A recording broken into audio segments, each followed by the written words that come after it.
this is kind of out of order, Oral Chelation, and it is it's the last one I think I added to the list because Stan said keep the list as short as possible, but I really needed this one because I discovered that there were two things that were accumulating in the body in modern life today that are not water soluble, and therefore enzymes cannot remove them from the body, and they are atherosclerotic plaque in the arteries and heavy metals. So I needed something to chelate the heavy metals and to try and move out the plaque from the arteries. There's a guy, do you guys know David Wolf? Yeah, he's a pretty cool guy. I met him and I was talking to him, and I was just about to formulate, I had some ideas about what I wanted to include in it, but I said, now David, if you were going to formulate an oral chelation product for these two purposes, I just told you, what would you include in it? Because he helped me with formulation. But here's what's in the oral chelation. Here's why it works to normalize blood pressure.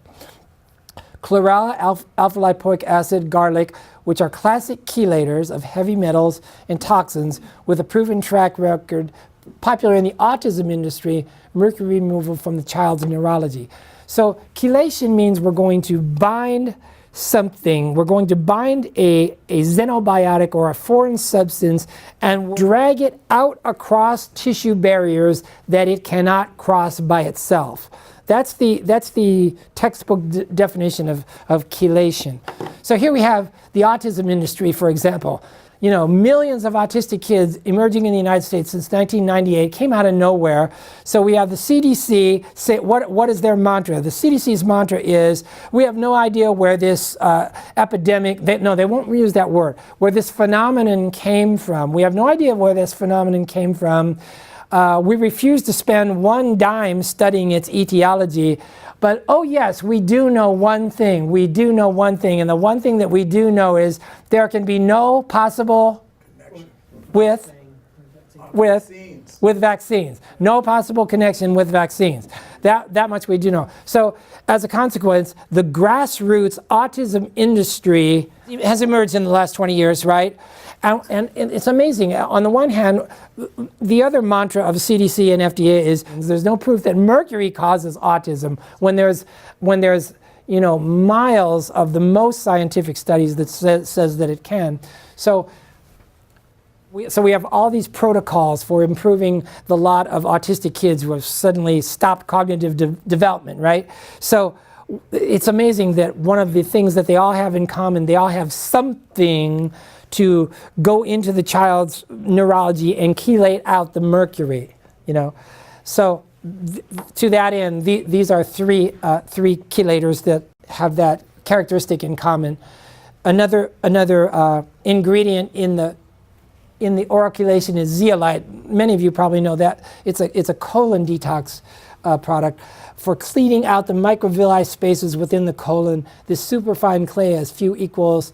It's inert and therefore 100% safe. It's really, really fine clay, very fine. Sodium alginate, a food industry product. Sodium alginate has the ability to form a gel in the presence of calcium. Precisely the mechanism we're looking for in an attempt to change the composition of calcific arterial plaque and then clear it. So it has the ability to infiltrate into the, plaque in the arteries is really hard. It's very hard. So we must soak it up, infiltrate it so that it can be fragmented and then moved out.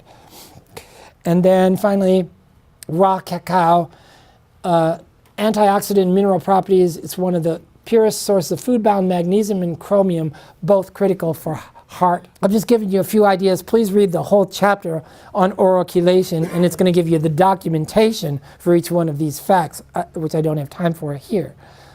So, do any of you guys do like DOT physicals? So you get all these truck drivers coming in, they need their green card, and you have to take their blood pressure, right? Okay, so anyways, I started noticing that all these guys had like 190 over 100, and they're all taking these same cocktails. They're all taking these same cocktails, right? And their blood pressure is still sky high. And I'm going, dude, why are you taking all these drugs? your blood pressure is at emergency levels. And you know, they've been taught to believe something, and I didn't know this, but here's what they mostly believe. These guys believe they'll keep on taking all these drugs, these 5 cocktail drugs, because they think if they stop taking those drugs, what will happen? No, why will they die? Yeah, because it'll go higher and they'll explode. I mean, they really believe that. I mean, that is brilliant. I researched each one of these fantasy drugs, the 5 categories. They're all taking these 5 drugs, right? Beta blockers, calcium channel blockers, angiotensin inhibitor, the water pill, you know, the hydrochlorothiazide, and they're taking some version of Lipitor, right? And they're taking the whole cocktail. What do the guys who made these drugs say they do? Do the guys who made these drugs say that they're for long-term use? No, they do not. And these guys are on this for the rest of their life. So then I wrote this chapter, and it's called To the Heart Patient. And so you can normalize somebody's blood pressure, getting them off all these drugs. David Graveline, MD, said that you can cold turkey any Lipitor or any diuretic right now with no side effects. He says that in his book. The other 3 might take a stair-stepping, but only within 2 weeks. Graveline says you can stair-step them in two weeks. So what I'm saying is, you get somebody who's had 190 over 100 blood pressure for the last 5 years, and you get them off all medication with using the oral chelation and the enzymes, you get them into normal blood pressure, they're going to be talking about it. So please read this chapter, To the Heart Patient, your note number 23. It's under chapters on the website. I mean, that's the #1 killer of Americans, heart disease. My opinion is they really don't die from heart disease, they die of treatment for heart disease. Just like the #3 killer of Americans is cancer.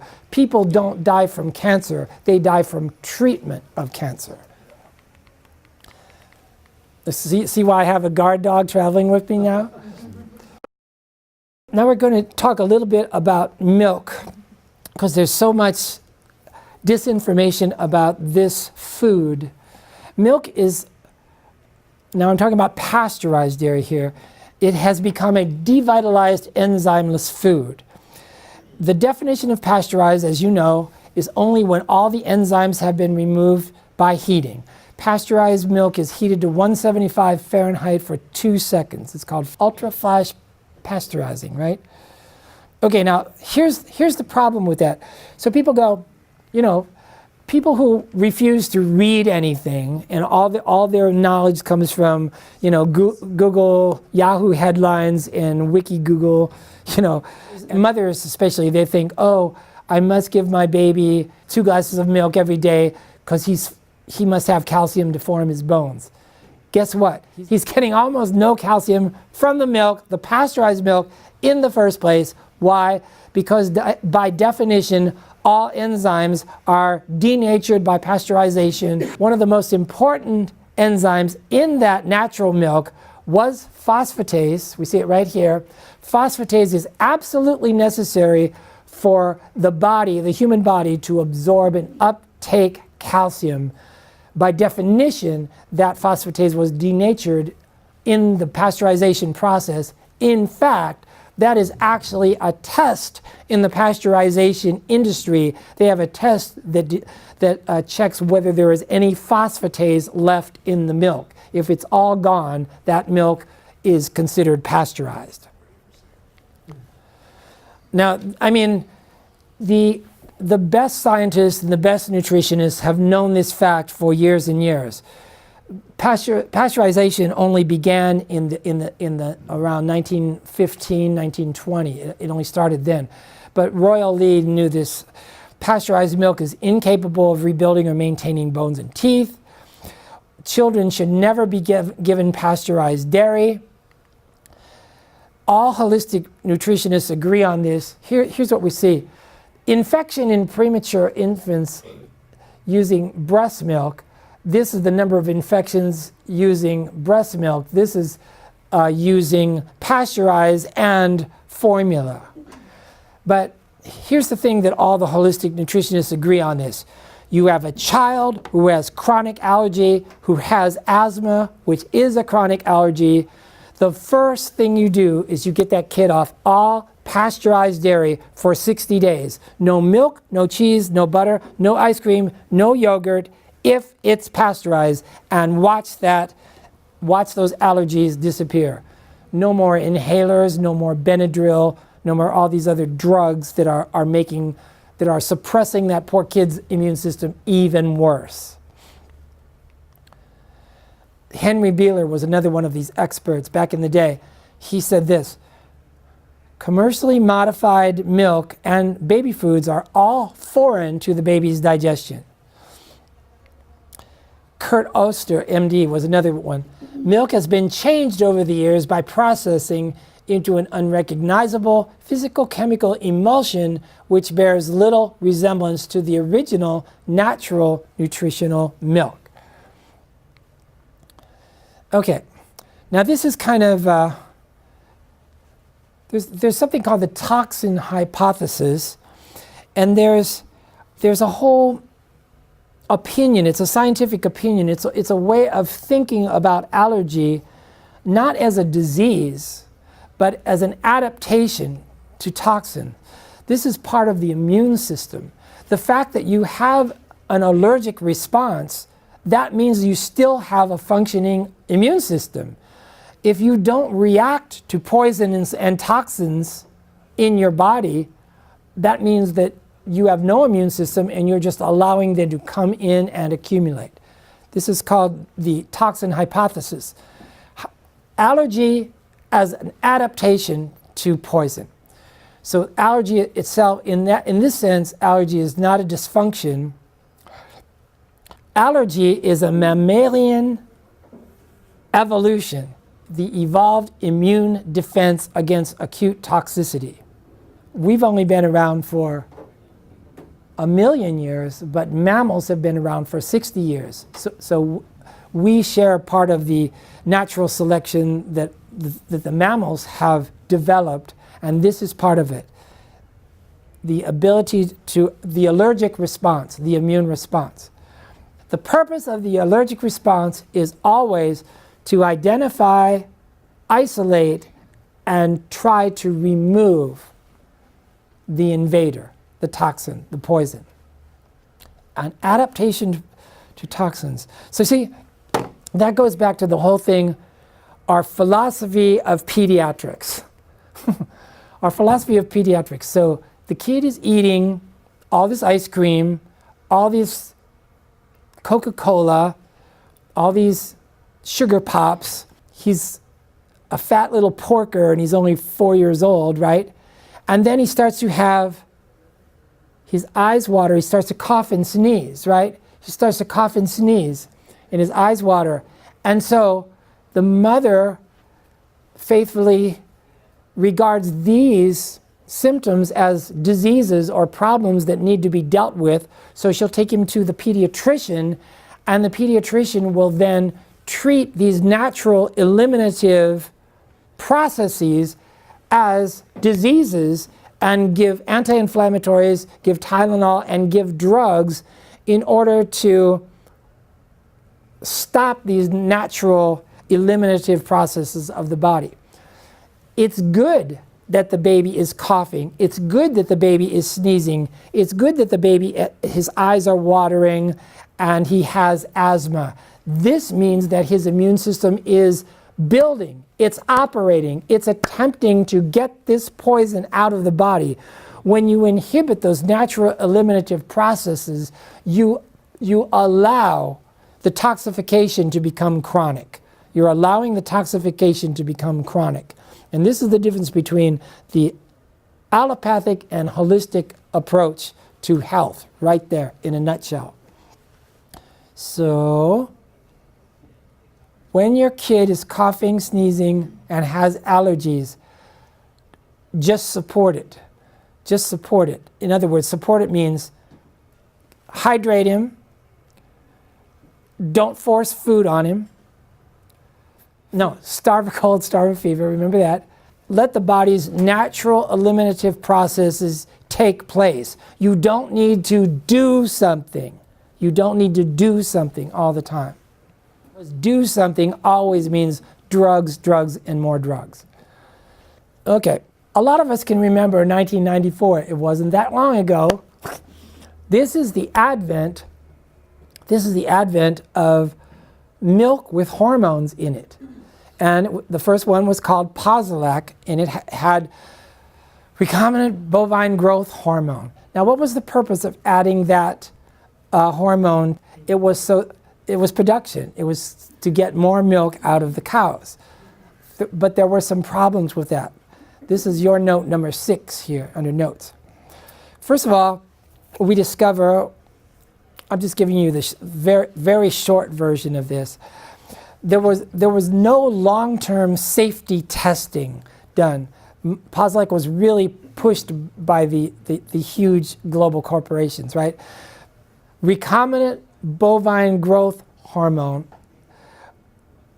was tested on 30 rats for 90 days before it received FDA approval, which affected the global dairy industry. This is right out of Jeffrey Smith's book, Seeds of Deception, on page 85. 90 days on 30 rats. After which time, the FDA declared recombinant bovine growth hormone safe. That's all the proof they needed. They claimed that the same cows can give 30% more milk. Now, the Canadians did something that we never did. They did an independent study. They did an enormous independent study. It was called the Gaps Analysis Study. That was much longer than 30 rats for 90 days. It was really extensive. And here's what they discovered. That this recombinant growth hormone in the cow stimulated another hormone in the cow called IGF-1, which is normal in very small amounts. But this IGF-1 in large amounts inhibited cell death of the lacteals. How much did it stimulate it? It raised IGF-1 levels 1,000 times normal level. So inhibiting cell death of lacteals, we get this freakish increased production, unregulated production of milk. But just remember this phrase, IGF-1 inhibits cell death. It inhibits cell death of tissues in the cows. Now, originally, here's how they got recombinant bovine growth hormone approved. They gave the cows 10 milligrams of, it's called somatostatin, that's another name for it, per day. But in practice, after they got it approved, they don't have time to inject, in these gigantic corporate dairies with thousands of cows hooked up to machines, they don't have time to walk around with a syringe and give each cow 10 milligrams a day. So to save time, they started giving the cows 500 milligram shots every 2 weeks, okay? This jacks up the hormone levels of IGF-1 to 1,000 times normal. Yeah, that's right.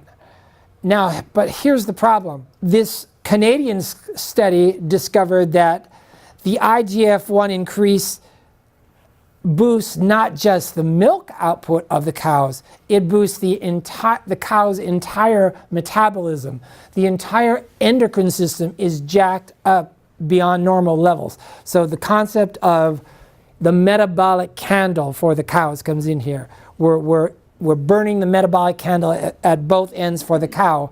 The result, the cow milks out in 3 years instead of 15. Mm-hmm. So there's a chiropractor up in up past Tahoe, I forget. He used to come to my seminars all the time, and he was a horse chiropractor, and he was like a farmer, and he had cows and stuff. And I used to ask him, I go, well, like, normal cows, how long do they milk? And he said, well, the cow has a calf every year, and the cow can do that for like 15 years. That's normal. So what we've done is this hormones in milk, they fast-forwarded this whole process in the cows, so now they die in 3 years, and they actually cut them up, they grind them up and use them for dog food and cattle food. They turn the cows into cannibals. In the huge corporate dairy system, guess what cows eat grass in the natural world, right? Cows eat grass, that's how they survive. In the huge corporate dairy arrangements, they don't have time to let cows graze, and they don't do that. They in troughs, they feed them, their primary food is Liberty corn husks. It's genetically modified corn husks. If you take cows and put them in a big pasture in the middle of the field of grass, you put a pile of corn husks, they won't eat it until all the grass is gone. It's not a natural food. So we're turning these cows into some kind of Frankenstein organism. Okay, I haven't told you the bad news yet. As a consequence of this enormous gaps analysis study in Canada, which very thorough, huge, took years, very sophisticated, they made recombinant bovine growth hormone illegal in Canada, not because of its danger to humans, but because of its danger to cows. So in other words, Canada protects its cows more than the US protects its humans. Okay, now I got to back up to this slide. Now, here's what they would say. Here's what they say in America. Oh yes, we know about the increase to IGF-1 in cows, but don't worry, it's destroyed in the process of pasteurization. They discovered in the same report, IGF-1 is not destroyed by pasteurization, and it is not destroyed in the human gut. It is absorbed intact.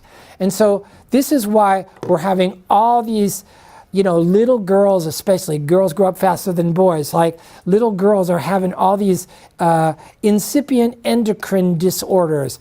We're seeing something like 20% of 8-year-old girls are at menarche in the United States, something like that. Or you'll see like beautiful little girls, they're like 6, 8 years old, and they'll have the faintest mustache. You ever see that? Little girls? This is endocrine imbalance, and this is the number one cause right here, IGF-1 in pasteurized dairy.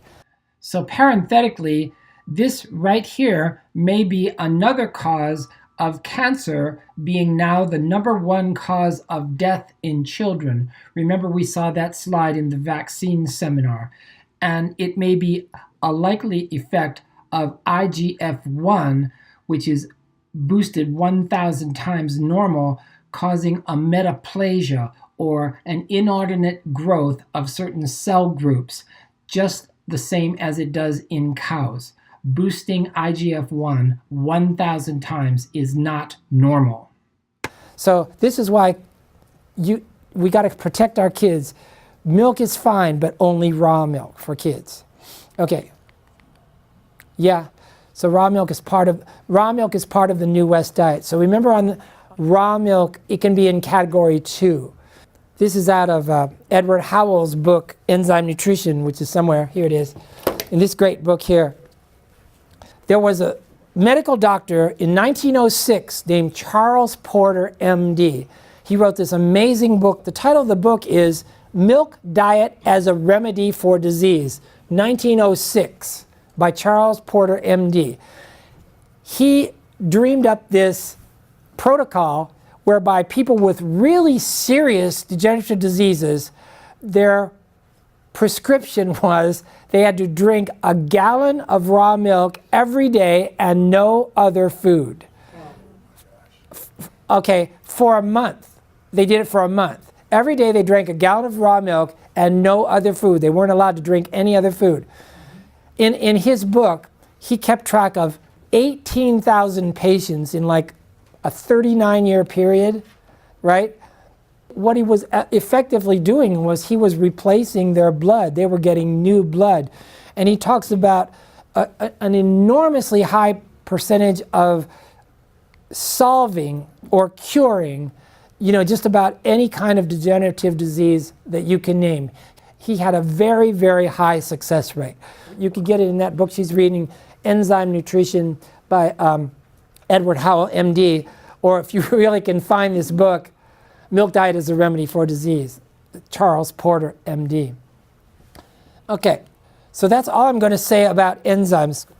Now, this is my inspiration for realizing that any legitimate program of detoxification must begin in the colon, the importance of the human colon.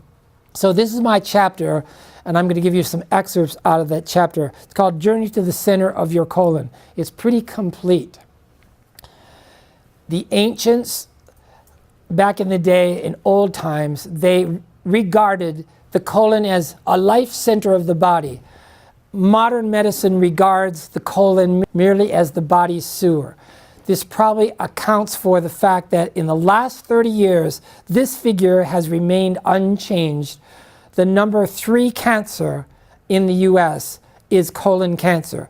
Cancer is the number 3 cause of death in the United States. So, what is the primary purpose of the human colon? It is for water and electrolyte absorption. In the final stage of digestion, when all the nutrient value, after all the nutrients have been derived, all the nutrients, vitamins, and minerals have been derived from the digesting food in the small intestine, 22 feet, right? Then the waste from that has no more food value in it, drops down into the 6 feet of colon down here, right? And then before it leaves the body, all the water and all the electrolytes or minerals are extracted through the pores of the colon. That's how it's supposed to work. You know, and all the healthy people, the Western Price, that's how it did work. So in this, it's also the immune center of the body. It's supposed to be flooded with good bacteria, and as such is the immune center of the body. This is classically how the colon has been studied and regarded. Now, I call this whole process magic. I really call the whole process of digestion is magic, but especially the colon. And why do I call it magic? Well, because really, we don't really understand everything that the colon does. But what we know for sure is that it can take an enormous, colossal amount of abuse. Most people live their lives without drinking enough water, which makes it work. Just go into Safeway and look at the wine and liquor aisle in the liquor stores. Alcohol consumption is really beyond, social drinking in this country. The indigestible diet, 80% of the population, this is the diet. This is 80% of the diet of 80% of people. And this cannot be broken down in the colon, right? No minerals. We're going to see why most people live their lives with no probiotics in the colon. A lot of obesity, we're going to see that a lot of obesity, especially in the lower abdomen, is not really fat. It's a distended colon. Remember, how long is the colon? 6 feet in the normal adult, right? The normal diameter of the human colon is only supposed to be 2 inches in diameter, right? But eating all this kind of food your whole life, it cannot be broken down. The colon is one place where this food can accumulate, and the diameter of the colon can be expanded from 2 inches up to 12 inches in diameter. So imagine now a 6-foot tube, 12 inches in diameter, placed right here in the normal adult. What are you going to look like? Why I use the word magic here? Why I use the word magic here is even in the face of all this systematic lifetime of abuse and disregard for normal physiology, the colon in the majority of people still works for 79 plus years of their lifetime. It's the concept of lumen. Let's say you're one of these dudes, right? And you have a colon that's expanded like this, right? Okay, and it's expanded like this. It's all sludge.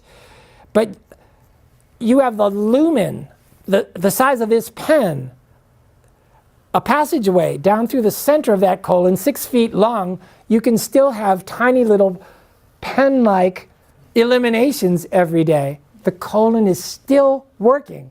It's like magic that people can survive this long. And only only 30% of the people who get cancer of the colon. That is astounding. It's magic. It's a very forgiving system,